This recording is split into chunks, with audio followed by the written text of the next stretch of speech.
দুর্গাপুরের ফুলঝোরে দিলীপ ঘোষের চা চক্রে ধুন্ধুমার কাণ্ড। নিউ টাউনশিপ থানার অন্তর্গত ফুলঝোরে আজকে সকালে একটি চা চক্রের আয়োজন করা হয়। সেখানে দিলীপ ঘোষ, যিনি বর্ধমান দুর্গাপুর লোকসভা কেন্দ্রের বিজেপি প্রার্থী, তিনি এসে এই চা চক্রে অংশগ্রহণ করেন এবং তারপরই বেশ কয়েকজন মহিলা আসেন। তারা নিজেদেরকে সাধারণ মানুষ হিসাবে এখানে দাবি করে তারা তাদের যে বিজেপি যে প্রতিশ্রুতি দিয়েছিল সেই সম্বন্ধে সে প্রতিশ্রুতি কোনোটাই পূরণ হয়নি বলে দিলীপ ঘোষের সাথে কথা বলতে আসেন। কিন্তু পরক্ষণে ধুন্ধুমার কাণ্ড বেঁধে যায়। বিজেপি কর্মীদের সাথে ধস্তাধস্তি, বচসা এবং তারপরই দিলীপ ঘোষকে ঘিরে গো ব্যাক স্লোগান এবং সেই সময় এই মহিলারাই কিন্তু তৃণমূলের ঝান্ডা হাতে নেমে পড়ে।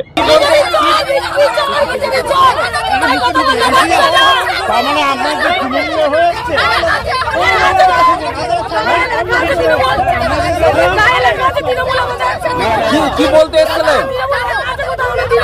কি বলতে এসেছিলেন? কি কথা বলতে চাইছিলেন? কারণ বিজেপি এরকম অসম্মান করছে তাই বললাম তাহলে তৃণমূলই ভালো। হ্যাঁ, স্লোগান দিলাম তো, এখনো বলছি জয় বাংলা আমাদের ভালো। কারণ অনেক কিছু পাচ্ছি, আমরা লক্ষ্মীর ভান্ডার পাচ্ছি, প্রচন্ড স্কুলের যত স্কুলের প্রকল্প আছে সব দিচ্ছে দিদি। দিদি অনেক ভালো, নারীদেরকে সম্মান করে, কিন্তু বিজেপি সম্মান করে না। বিজেপি মহিলাদেরকে লাশ মেরে তাড়াচ্ছে,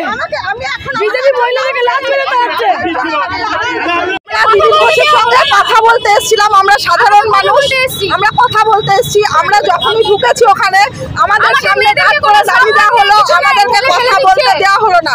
আমরা যখন কথা বলতে যাচ্ছি, ওনাদের যে ছিলেন ওনাদের বিজেপির লোকরা, ওনারা আমাদেরকে ছিঁড়ে ফেলে দিচ্ছেন রীতিমতো। আপনাকে কে মারধর করলো? শোনো, আমি না কারো গায়ে টাচ করিনি, আমি ভদ্রভাবে বলতে গেছিলাম, ঠিক আছে? আমি খালি এটাই বলেছি যে একজন এমএলএ বা এমপি যখন রাস্তা দিয়ে বেরোয় তাকে এভাবে পথ আটকাতে নেই, এটাই খালি আমি বলতে গেছি। তো আপনাকে কি মারধর করা হয়েছে? হ্যাঁ, আপনাকে কি মারধর করা হয়েছে? তো আমি দিল্লি থেকে রিক্রুট হয়েছি রিসেন্টলি, আমাকে দিল্লি থেকে কারা মারধর করলো?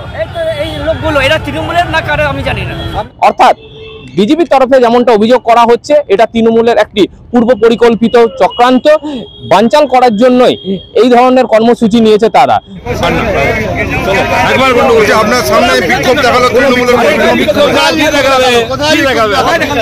কিছু মহিলা এসেছিলেন এখানে গন্ডগোল করতে, দোকান বন্ধ হয়ে যাচ্ছে তাই গন্ডগোল হচ্ছে, এই করবে আর কিছু করতে পারে না। এত লোক দেখেছেন, দেখতে এসছে আমাকে। আপনি কি ওনাদের সাথে কথা বলবেন? কেন কথা বলতে যাবো? ফালতু লোকের সঙ্গে কথা বলি না। ওরা কি এসেছিল বিক্ষোভ করতে? ওরা গন্ডগোল করতে এসেছিল। যদিও বিজেপির তরফে যেমনটা খবর পাওয়া যাচ্ছে, নিউ টাউনশিপ থানায় তারা অভিযোগ জানাচ্ছেন, থানা ঘেরাও করে তারা বিক্ষোভ দেখাচ্ছেন। বর্ধমান দুর্গাপুর লোকসভা কেন্দ্রে ভারতীয় জনতা পার্টির মনোনীত প্রার্থী এই লোকসভার মাননীয় দিলীপ ঘোষ 25 নম্বর ওয়ার্ডে প্রাতঃভ্রমণ করছিলেন এবং ফুলঝোর মোড়ে চা চক্রে উনি যোগ দেন। তার পারমিশন করা কপি আমার কাছে রয়েছে। আমরা এই কর্মসূচির সুবিধা অ্যাপের মাধ্যমে পারমিশন নিয়ে করছি। প্রোগ্রাম চলাকালীন উনি যখন বিভিন্ন সাধারণ মানুষের সাথে ইন্টারাকশন করছেন, গার্জেনদের সাথে ইন্টারাকশন করছেন কার্মেল স্কুলের, সেই মুহূর্তে ওখানকার কোঅর্ডিনেটর দুর্গাপুর নগর নিগমের বোর্ড অফ অ্যাডমিনিস্ট্রেটর তিনি বুঝতে পারছেন ওনার পায়ের তলায় আর মাটি নেই। 25 নম্বর ওয়ার্ড থেকে ওনার পায়ের তলার মাটিটা সরে গেছে।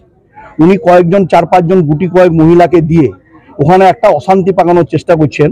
বলছেন আমরা কাজের হিসাব নিতে গেছি। দিলীপ বাবু তিনি কাজের কেন হিসাব দেবেন? রাজ্যের সরকার, ভারতবর্ষের কেন্দ্রীয় সরকার থেকে প্রাপ্ত টাকা, সেই টাকার হিসাব দিচ্ছে না বলে আবাস যোজনা থেকে শুরু করে 100 দিনের প্রকল্প থেকে শুরু করে বিভিন্ন প্রকল্পের টাকা আটকে গেছে। তাদের কাছ থেকে আমরা হিসাব দেবো? সিএজি বলছে এত কোটি টাকার দুর্নীতি হয়েছে, তারা উত্তর দিতে পারছে না। আর মমতা ব্যানার্জির এই ছোট চোরগুলোকে পাঠিয়ে হিসাব নিয়ে যাওয়ার অবিলম্বে তাদের প্রার্থীকে যেভাবে হেনস্থা করা হয়েছে এর যাতে উপযুক্ত ব্যবস্থা নেওয়া হয়। দুর্গাপুর থেকে তন্ময় দাসের রিপোর্ট, দ্য ই-পেপার ডিজিটাল।